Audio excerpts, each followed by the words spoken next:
Hello everyone, welcome to my Elden Ring Let's Play. I was gonna start the episode with like my little intro where I say the episode number, but I forgot for a moment there that I'm not doing that anymore. Okay, so a couple of things just want to get out of the way.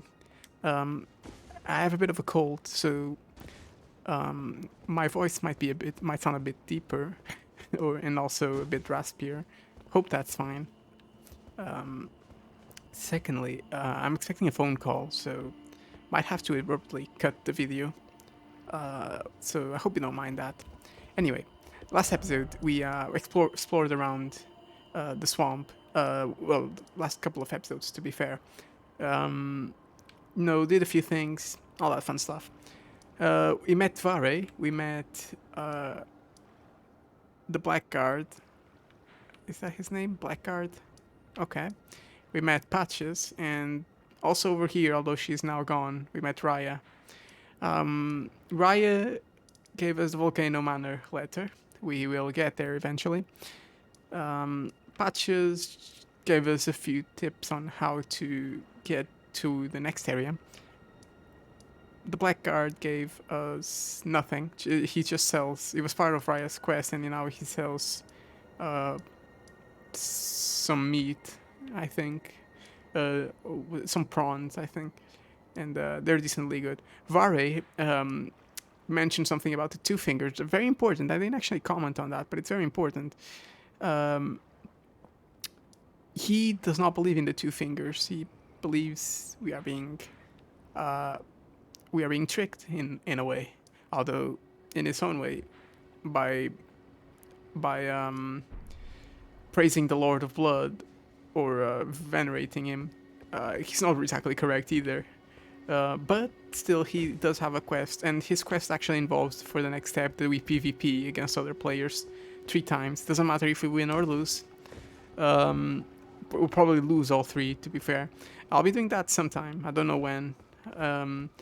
Now, I also told you we'd be going to that cave last episode, and, well, I was going to, but actually, there's a couple of things we've not yet done that I would like to do. So let's go back to the round table hold.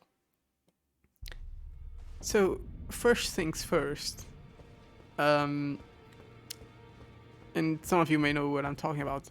If you come over here, we've been on this balcony for a fair few times, right? We've talked to Rogier there, you know. Now, what you may or may not have noticed is you can actually jump over here. And now, if you don't mind, I'm just gonna pre-buff. And I'm sure you can see what's coming. Yeah, we're being invaded by the Mad Tongue Alberich. He was emoting, but I'm not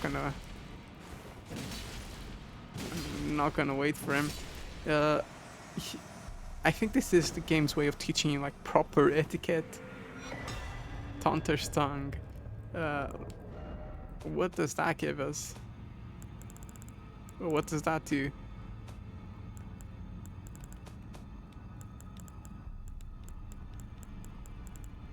Over here.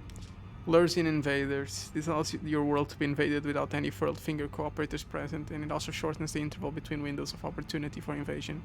Additionally, enables the arrival of a second invader to join when a cooperator is present. With 2 invaders, the maximum number of cooperators becomes 1. Alright, fair enough. Yeah, so I think this is the game's way of teaching you like proper invasion etiquette, you know. Usually you do an emote. I do apologize in advance if I do end up doing PvP and I disrespect the rules or like the community's guidelines. Personally, you know, I don't think it's wrong to disrespect them, but I can assure you that I want to respect them.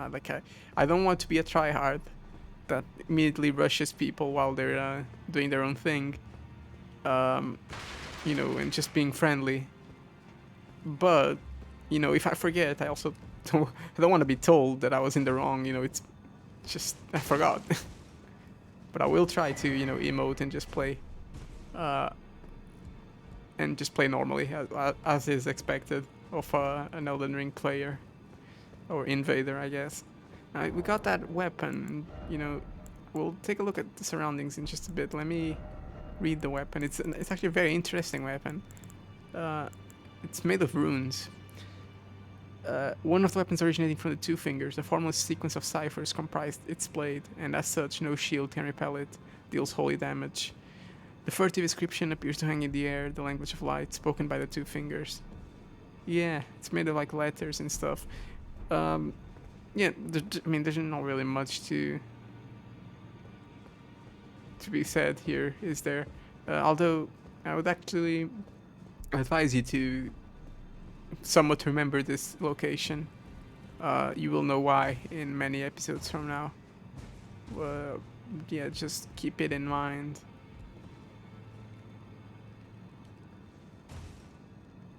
That's such America and the Earth tree behind it. All right. Not sure what we can take away from that.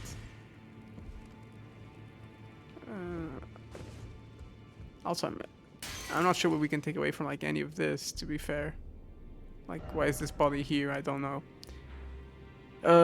Okay, that's one thing. Second, and it's been a while since I've done this, so I probably should have looked up a tutorial before I come here. But oh well. Mostly because I don't want to waste your time. But if you remember, back in episode 2, I mean, because we actually spent the first episode just walking around the tutorial area. Back in episode 1, 2, I don't know why I keep calling it 1, we actually went past this area, and there's a good reason why. It's a rather difficult dungeon. Well, I say difficult, but in reality, it's not. It's like it's not as hard as I'm making it out to be.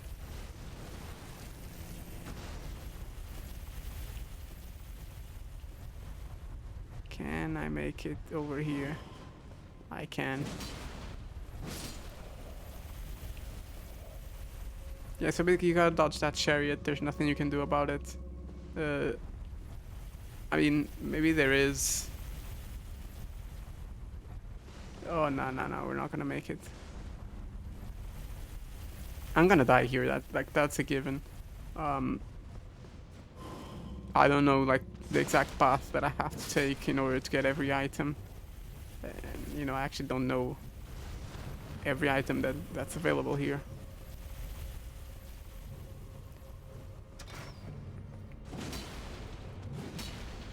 Okay, he's dead. Whatever. He's not dead. Okay.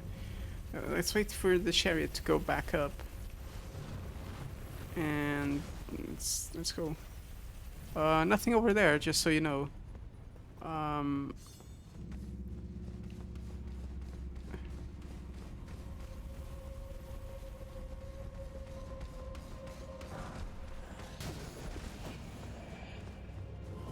might be in trouble.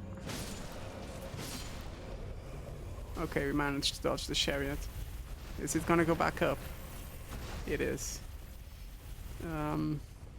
Right, so we could go there, but we're actually gonna go up here. Now let's hide.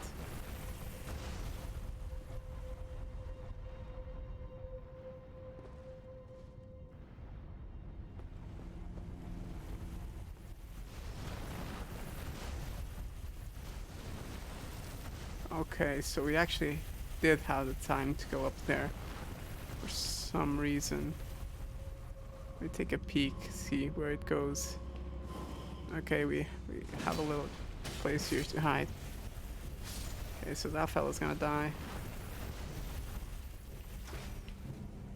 Go, go, go, go, go.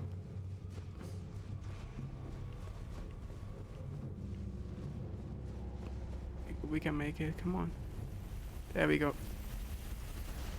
Now, this ain't an easy battle, so I'm gonna use my items here. Okay, apparently it is very easy because we can stagger and we're probably over leveled. Dragon Communion Seal and Dragon Wound Grease. Dragon Wound Grease probably applies some sort of dragon damage. So let's just read the seal. See what it's about. Formless Drake Blood Seal with the Dragon Communion crest. It has the Dragon Communion incantations. Sacrificial devouring of the heart gives power. Indeed, Dragon Communion is too primal in nature for the term incantation to be appropriate. The seal scales incantations with one's arcane attribute. Cool, I guess. I mean, I can't say that I'm too familiar with seals to know if it's a meta one. Oh, we might be dead here. Okay, no, we're not.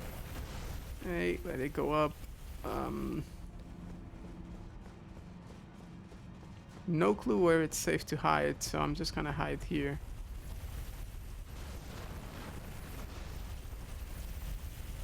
I'll definitely have to look up this one. I do remember because it's very simple. Like, it's not. It's gonna go back up. Come on. This one's very simple, so I do know somewhat where I can and cannot hide, and the timings.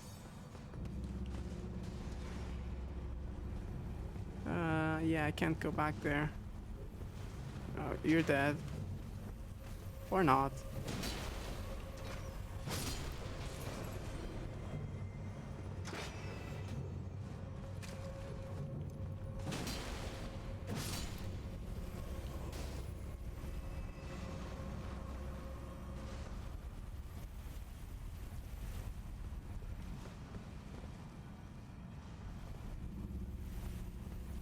Okay, let's just run for it, I guess.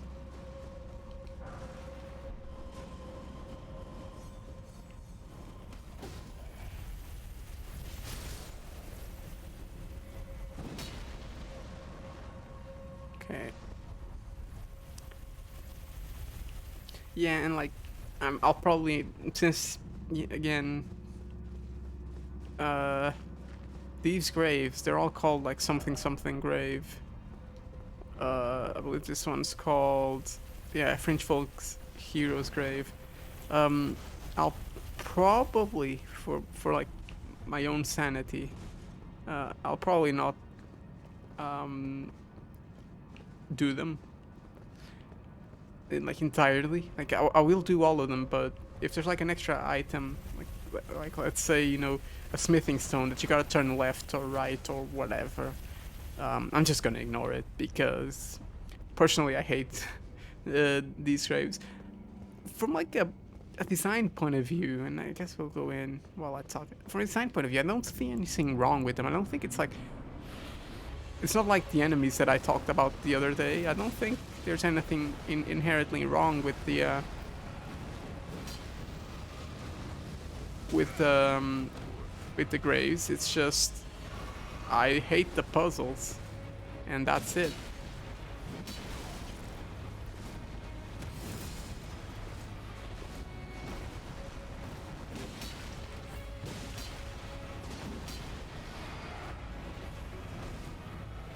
Come on, stagger, please. Okay, last time I fought this guy, I actually died quite a number of times.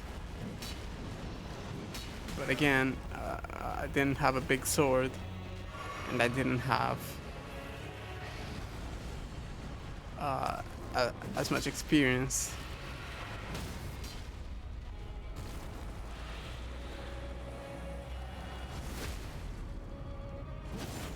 So yeah, we can make him stagger. Although I'm fairly certain I made him stagger the other time as well, and it didn't really work in my advantage.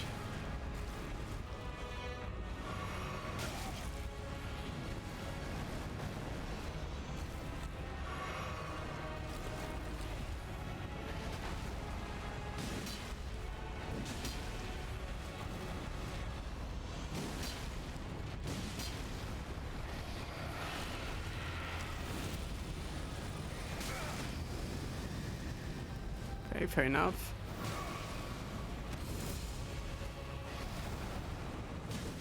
And we got him, I think. There we go. Okay, that was shorter than I expected. We got Banished Knight Oleg. certainly one of the strongest ashes, if I'm not mistaken.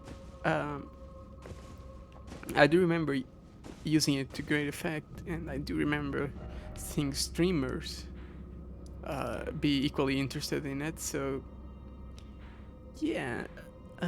Okay, that changes plans a little because I thought this was gonna take like 30 minutes, but I guess not. Let's go back to the surface, and you don't have to go back over there. It's really no need. Let's explore this little bit of land, and then we'll do an entire episode on the underground area.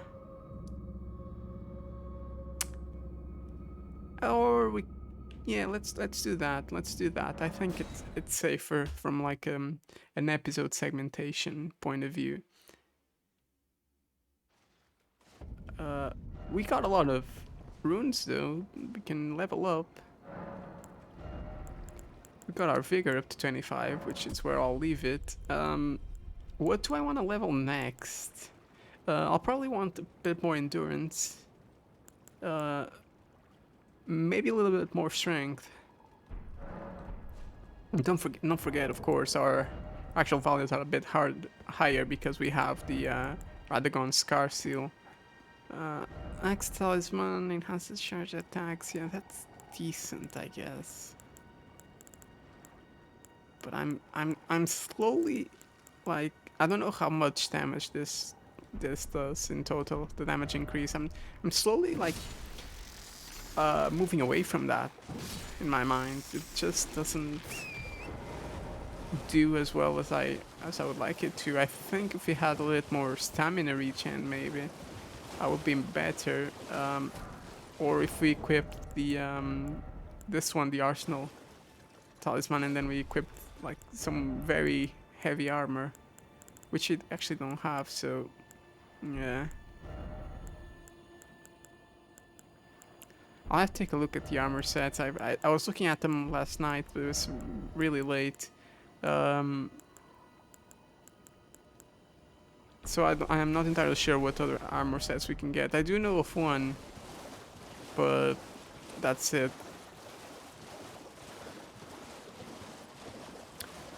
It's right in the started location of Railucaria, and yeah, we're going the correct way.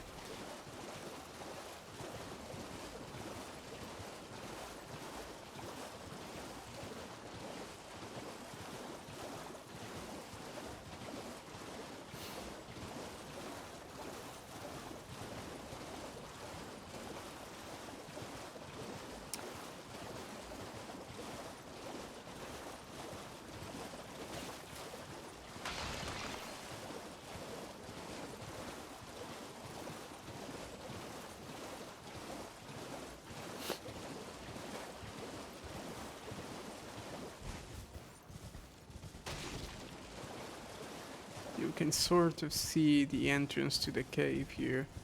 This is like the back entrance, I guess. It's not where we want to go. And also that enemy, it gave us a golden seed. I'm not sure if we have enough to. Let's go on foot now. I'm not sure if we have enough to get another flask. I'd appreciate it if we did, but I don't think we do.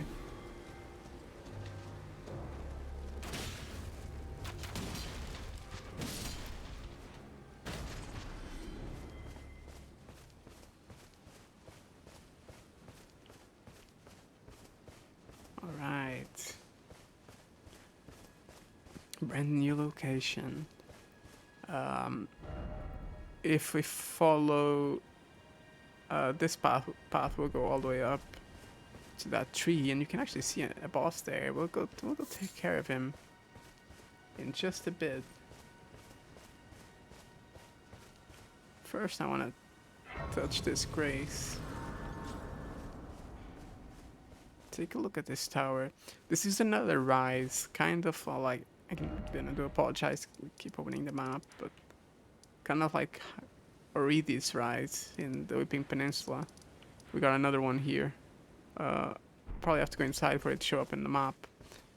It's called Converted Tower. Okay, well, it's not a rise, but it is a rise.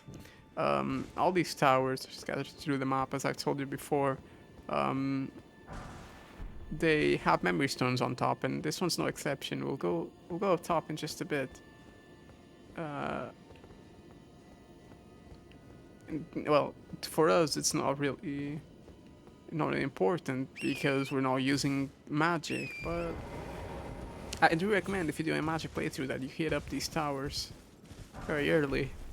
Get yourself a few more slots so you have more variety to deal with different situations, because that's the one weakness with magic is everything's fine until it isn't, and that mostly happens when you get caught in a situation where your spell isn't being effective, either because it hits a wall, because it's too large, or maybe the enemy's too far away. Maybe the enemy can react to it from like its dodge pattern. Uh, Mary Stone. Also, if you see all these bloodstains on these towers, that's why. It is not because there's a secret fight or anything. I actually lost a lot of time thinking that was the case, but no, you simply die if you jump off of these towers. And I guess people have not realized that yet.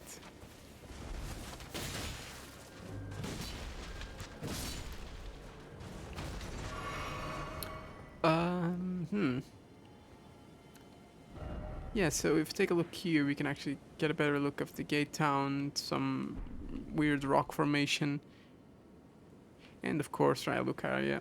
Very, very cool sight from here, with all the stars, the moon, rather big moon. I don't think that's actually possible. I imagine, due to some implications later on, that moon is not actually another planet, or if it is, it doesn't. It's not a planet in like the physical sense. It might be just another location or realm or whatever, because a moon that close in real life would be ripping things out from the ground, and the planets would just slowly crash into one another. If I'm not mistaken. If you're like an astrophysicist, do let me know if that's the case or not. But I do believe when objects are so close like that, they eventually crash into each other. And yeah, you don't want the moon crashing into our Earth, and I assume that would be the same here. Um, yeah, do let me know if I'm mistaken. Uh,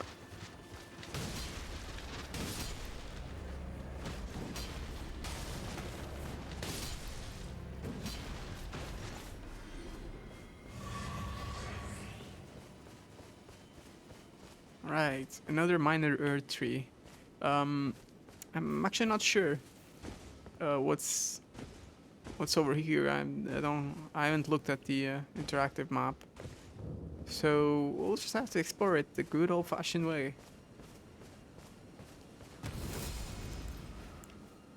We're sort of improvising here, since I had a plan for the episode and didn't really work out. Maybe I should stop making plans, but I do feel while check marks are kind of annoying, I do enjoy having a plan for like a specific episode.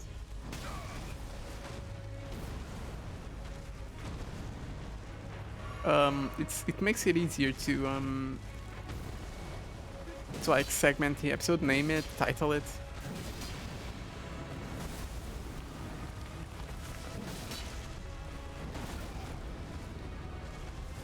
Because, personally, I like my episodes to be titled according to what's happening, and it's not gonna be very easy to title something if there's like two major plot points in that episode.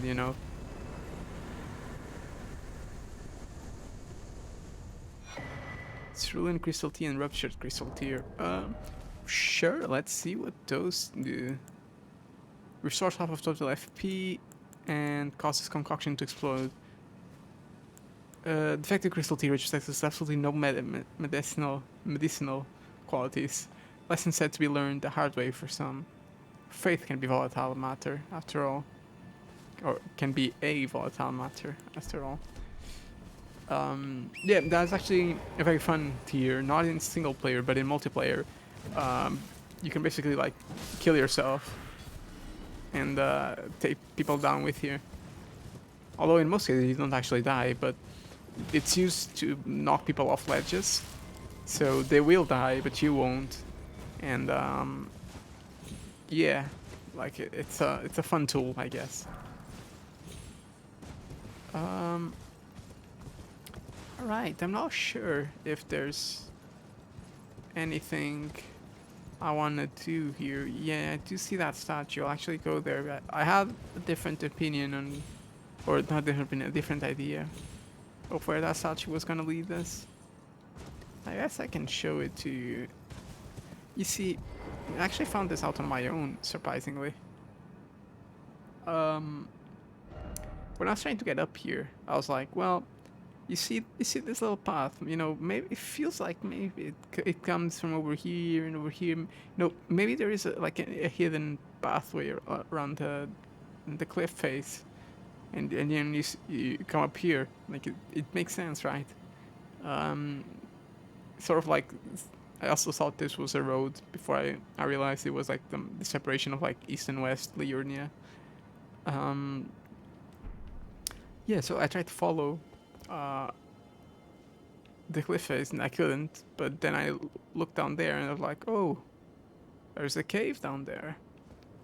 I was getting really excited. I thought, well, maybe I can get up there. Nope. It's just some catacombs. Um, yeah, let's go there and we'll end the episode, and then we'll start next episode. Or maybe we could do the catacombs. Nah, the episode's gonna be a bit too long if I do. But then that means next episode I'll have to divide it going to into that underground cave and the catacombs. Maybe. Uh, I'll leave a marker.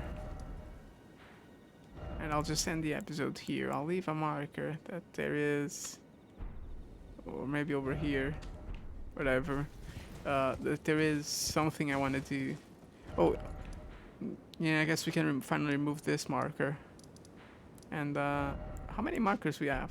4. Okay, so I know I have 2 over there, so where's the rest? Oh, this one's pretty old from when I wanted to meet Alexander. So where's the rest? Over there, makes sense. We haven't gone there, and we want to go there as well. All right. Fair enough. Fair enough. Yeah. So next episode, for real, we will go into that big underground cave. That was the wrong teleport. I'll teleport myself to the other place. Whatever. I guess this one would be the best one to go. Yeah. Anyway, I hope you enjoyed this episode. And I hope you've been enjoying like different formats. I'll have to figure out where that leads. Oh, right, that leads to the Latina's cave. Well, was it Latina? Yeah, Latina. Yeah, so I hope you've been enjoying different formats I've been trying. I do think episodes like this one, where I kind of just, I have a plan, I'll follow it, and then I'll just do whatever and explore whatever, instead of just having check marks all over the place. I do think that's a lot better. And I love the atmosphere with these golden leaves falling. It always like gives like the little touch that the game needs, or the small finishing touch the game needs. Yeah, cause it makes like this downright horrible swamp. Nobody wants to be here. Not like I can't tell you one player that like enjoys going through this area to grab whatever. Not that there's much to grab, to be fair.